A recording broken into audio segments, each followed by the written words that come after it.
Salut Rebelle Créative. Donc j'avais décidé de faire ce live pour en fait, je suis même pas sûre que c'est une question en fait. C'est une rebelle créative qui m'a envoyé une demande pour une consultation. Je l'ai pas encore rencontrée, mais j'ai trouvé que le problème qu'elle posait en fait était super intéressant et puis je voulais absolument donner une réponse avant même de l'avoir rencontrée parce que je pense que nous sommes plusieurs. En fait, il y en a plusieurs dans la communauté qui sont exactement dans cette situation. Donc, c'est sûr que quand on veut créer un tunnel de vente, quand on vend ses services en ligne, la problématique, c'est ce jour d'avoir des clients, des prospects, des personnes qui arrivent sur notre site web ou bien qui rentrent dans notre tunnel de vente. Et souvent, donc, c'est ça, la question, c'est comment attirer plus de monde. Donc, si tu me rejoins, bien évidemment, bah, fais-moi un petit like, un coucou, n'importe quoi dans les commentaires. J'adore discuter. Puis, bien sûr, si tu as des questions pendant que je suis en live, n'hésite pas, tu les laisses en commentaire. Et je vais lire un petit peu la situation qu'elle m'a envoyée. Et ensuite, je vais te donner peut-être deux ou trois stratégies que tu vas pouvoir utiliser. En fait, non, c'est pas vrai, c'est pas trois stratégies. En fait, réellement, une seule grande stratégie que tu vas pouvoir utiliser pour régler toute cette situation. Salut, salut, merci pour le pouce. Donc, elle dit, je ne sais pas comment faire pour attirer plus de monde, me démarquer des autres si nombreux sur la toile, vendre mes offres, convaincre que je suis la bonne personne. Ce qui est marrant, c'est vraiment toutes les étapes d'un business. En gros, elle me dit, je ne sais pas comment développer mon entreprise. Mais donc voici ce que je vais te dire si tu es exactement dans cette situation. Si tu ne sais pas comment faire pour attirer plus de monde, comment te démarquer des autres si nombreux sur la toile, et encore comment vendre tes offres, ou encore convaincre que tu es la bonne personne, voici la seule chose que tu peux faire et qui va absolument tout changer. La seule chose que tu as besoin de faire, c'est d'aider les autres. En fait, faire en sorte que ton prospect sente qu'il est compris. C'est ce qu'on veut tous, ok? Quand on doit choisir entre un fournisseur ou un autre, la personne qu'on va choisir, c'est la personne vers laquelle on a l'impression qu'on est compris, tout simplement. Cette personne-là me comprend, moi. Elle comprend, c'est pas spécialement qu'elle comprenne mon business ou qu'elle comprend de quelle façon fonctionne mon entreprise. C'est marrant, il y a quelques jours, j'ai eu une autre consultation et puis c'était exactement la même situation. C'était une personne qui, elle, contactait, enfin, travaillait principalement plus avec des entreprises. Donc, c'était ce qu'on appelle du B2B. Et elle me disait, ouais, souvent, j'ai comment dire, euh, j'ai cette réponse que, ouais, ton service ne fonctionne pas vraiment avec la culture de l'entreprise ou ce genre de choses. Et ce que je veux dire, c'est que peu importe la culture d'une entreprise, peu importe le type de produit que tu vends, tout cela n'a tellement pas d'importance. La seule chose qui compte vraiment, c'est que tu saches à qui tu es en train de t'adresser. C'est qui ton prospect. Et souvent, ça, c'est aussi difficile parce que si je te dis, OK, qui est ta cible, qui est ton prospect, et donc quel est son problème, on va geler. La majorité des gens à qui je parle vont geler parce qu'elles sont là, oui, mais je ne sais pas exactement qui est ma cible. Et en général aussi, les outils qu'on nous donne pour déterminer qui est la cible, qui est notre cible, ne sont pas super évidents à utiliser et ça, je le comprends parce que je me suis retrouvée j'étais exactement dans cette situation-là où c'était vraiment très difficile à partir de mon point de vue de déterminer qui pourrait être ma cible. Et alors l'erreur qu'on fait quand on ne sait pas qui est notre cible, c'est qu'on se dit que notre service va marcher pour tout le monde, ou encore pire, on se met à cibler les gens qui peuvent payer. Tu vois, on commence à dire, ok, il faut qu'ils vivent dans tel quartier ou qu'ils fassent tel type de revenus.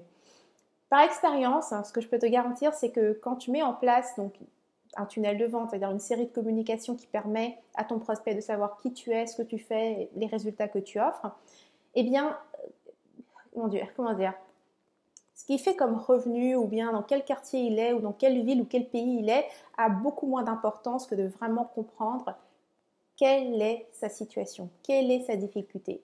Alors voici ce que moi j'ai fait et qui m'a aidé à finalement couper à travers tout ce bruit. C'est que plutôt que de parler plutôt que de parler de business, je me suis mis à parler de l'être humain.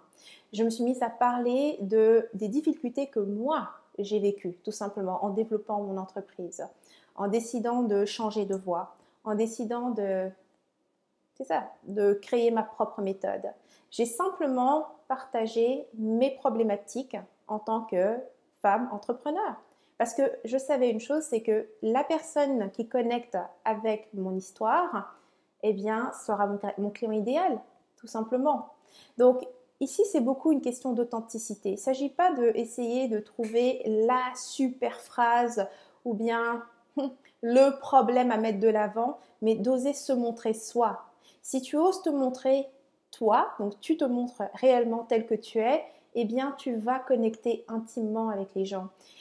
Je vais te donner un autre exemple. J'ai commencé à travailler, j'ai une de mes clientes, elle est vraiment superbe, elle fait un superbe travail, mais elle a clairement une difficulté avec le marketing. Et oui, dans les stratégies qu'on regarde, avant qu'elle puisse les adopter, elle a souvent cette résistance parce qu'elle a l'impression que tu vois que c'est pas vraiment elle et qu'elle se sent pas super authentique dans les stratégies marketing.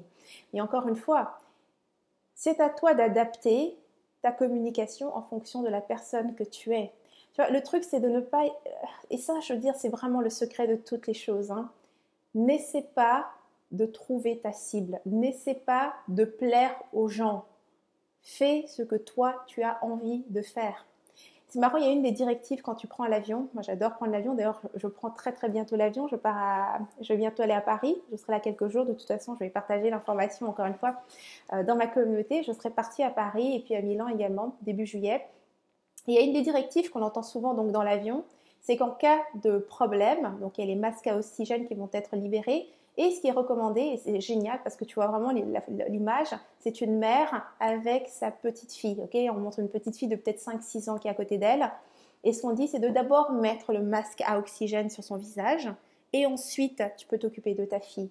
Et je sais que en tant que personne qui a envie d'aider, en tout cas quand tu as une personne qui compte pour toi. Et pour nous, les entrepreneurs, c'est qu'on veut aider les autres, on veut servir, on veut sentir qu'on est utile.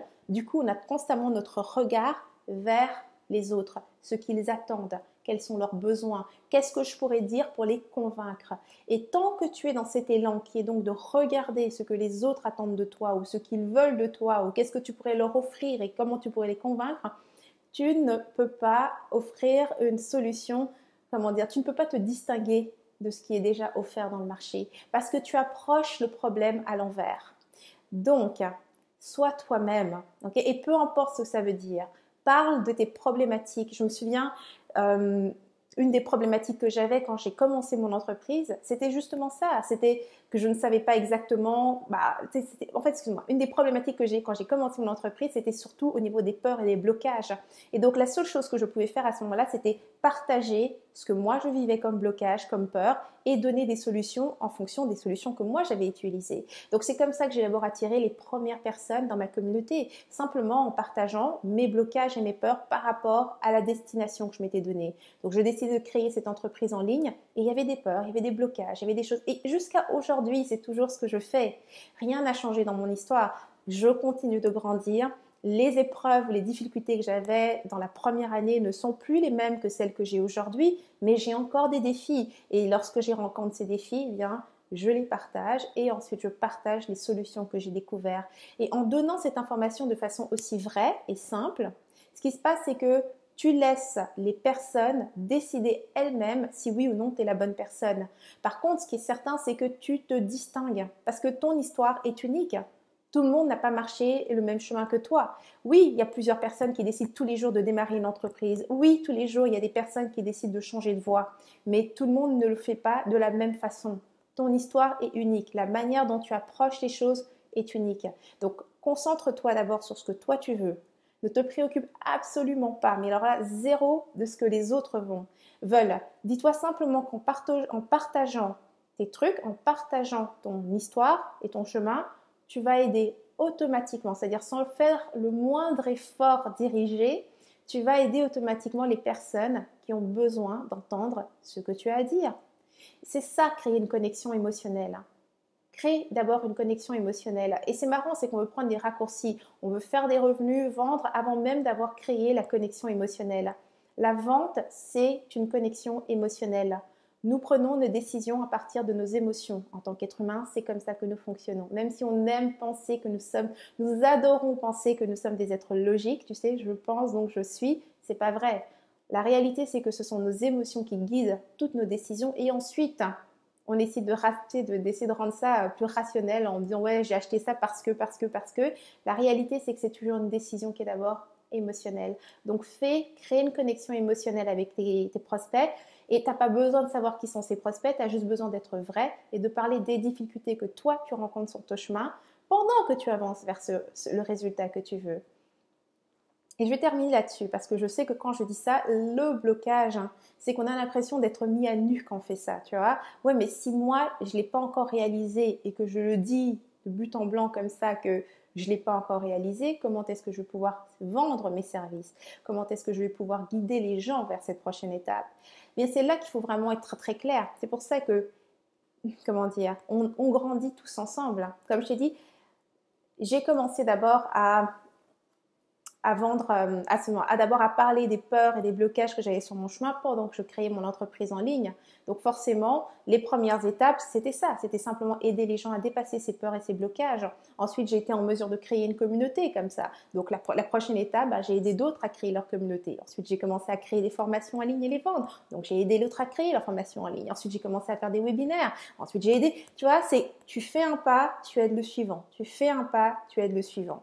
C'est pour moi la meilleure méthode et c'est ce que j'enseigne. Donc voilà, j'espère que ce que je t'aurais donné aujourd'hui comme stratégie t'aidera à avancer, d'accord? Et si jamais tu veux savoir c'est quoi la stratégie que j'utilise, tunnel de vente et autres, il y a un atelier qui est gratuit là, tu peux t'inscrire à n'importe quel moment.